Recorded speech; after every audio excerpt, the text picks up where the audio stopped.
All right, today we're taking a deep dive into accountability, specifically how preventable medical harm can escalate so quickly. It's a really important topic. It is.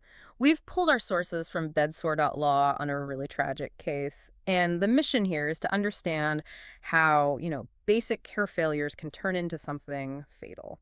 Yeah, so the case we're looking at, it centers on a 62-year-old resident. We'll just call her Carter. Okay, Carter. She was in a California hospital for, at this, just 3 weeks. And in that time, she acquired a very serious pressure injury. A bed sore. Right. And the documentation shows it quickly got really bad, all the way to a stage 3. Okay, so let's unpack that. Let's start with those initial failures, because the alleged negligence here seems, well, it seems shockingly basic, doesn't it? It really is. It's the fundamentals. So a failure to consistently turn and reposition her, and on top of that, a failure to monitor her nutrition. Her nutrition and her hydration.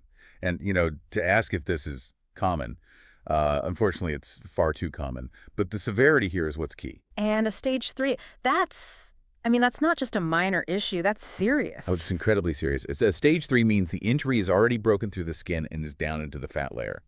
It's an open, deep wound. How?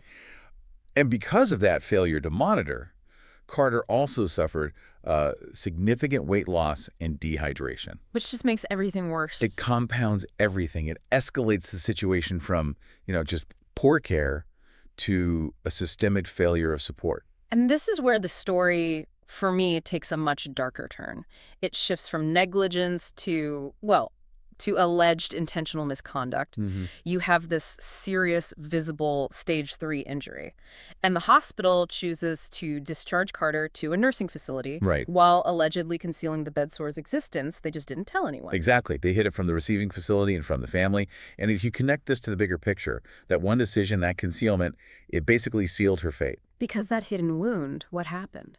It became septic. The infection got into her bloodstream not long after she arrived at the new facility. Oh, no. And Carter tragically died just a few weeks later.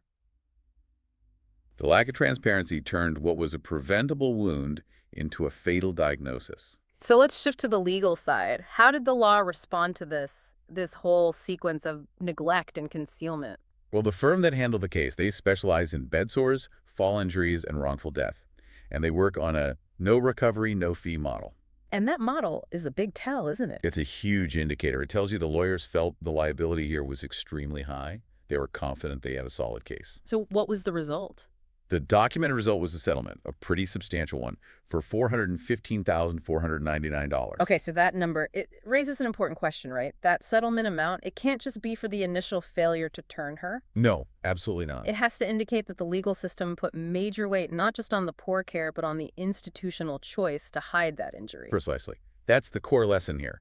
It isn't just that basic care matters, but that institutional secrecy, a lack of transparency, it comes with an enormous price tag. And these kinds of injuries, stage 3 leading to sepsis and death, they're seen as major liabilities. Especially when there's an alleged failure to disclose. That's the real kicker.